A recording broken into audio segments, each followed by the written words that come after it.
मैं एक बात और कहना चाहता हूँ जी। आपको कि आज की तारीख में हमारे जितने नेबरिंग कंट्रीज हैं, किसके साथ हमारे अच्छे संबंध हैं? क्या आप बता सकते हैं? आप तो मीडिया के लोग हैं। श्रीलंका से हमारे अच्छे नहीं, जी। बांग्लादेश का आपको पता है, पाकिस्तान को आपको पता है, नेपाल का आपको पता है, अफगानिस्तान का आपको पता है, भूटान से भी बहुत अच्छे नहीं है, सो है। किसके साथ आपके अच्छे रिलेशन हैं? मुझे बताएं।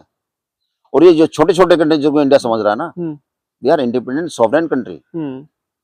इंटरनेशनल लेवल पे, डिप्लोमेटिक लेवल पे उनका वही पोजीशन है जो हिंदुस्तान का है या अमेरिका इंग्लैंड का है।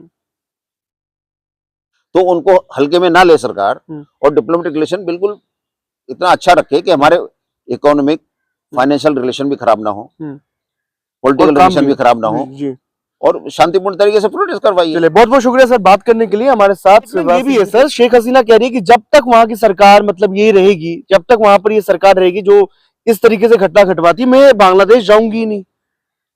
देखिए, क्या वो जा सकती है? She has been condemned by masses people of Bangladesh.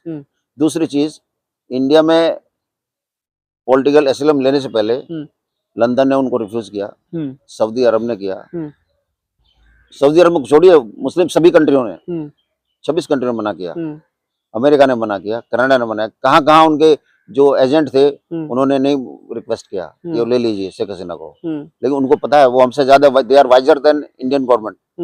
उन्होंने कहा कि भाई प्रेजेंट गवर्नमेंट हमारी सोवरेन पॉलिटिकल रिलेशन अच्छे हो सकते हैं, पास्ट में क्या हुआ हमें उससे क्या। अब ये डेड एंटिटी है पॉलिटिकली, लेकिन इसके लिए इतना खर्च किया जा रहा है, उससे नहीं है। अब उससे स्टेटमेंट दे जा रहे हैं, अब तक कहाँ थी सर? एक बात ये भी आ रही है ना कि शेख हसीना जब तक थी तब तक अल्पसंख्यकों के ऊपर हमला नहीं हो रहा था। एक ये सेंटिमेंट हो रहा है, एक ये सेगमेंट बन रहा है, ये बन रहा है। तो क्या शेख हसीना वहां प्राइम मिनिस्टर बन जाएंगी या प्रेसिडेंट बन जाएंगी? मुझे बताइए। मैं कहूँ सेंटिमेंट है, खाली सेंटिमेंट से काम नहीं चलता। आज वो कुछ नहीं है तो कुछ नहीं है, उसको अननेसेसरी हम लोग as a burden, as a diplomatic burden उसको रख रहे हैं आप, और उससे रिलेशन खराब हो रहे हैं। इससे अच्छा इनको डिपोर्ट करिए, जो भी होगा वो फेस करेगी अपने आप, और जो प्रेजेंट वहां की गवर्नमेंट उससे रिलेशन अच्छे बनाइए, उससे फायदा होगा। आज की तारीख में आप समझते होंगे कि कॉटन में इंडिया सो कॉल्ड इतना बड़ा कंट्री है, उससे ज्यादा छोटा सा बांग्लादेश वर्ल्ड में सबसे ज्यादा कॉटन फैब्रिक का फेमस है।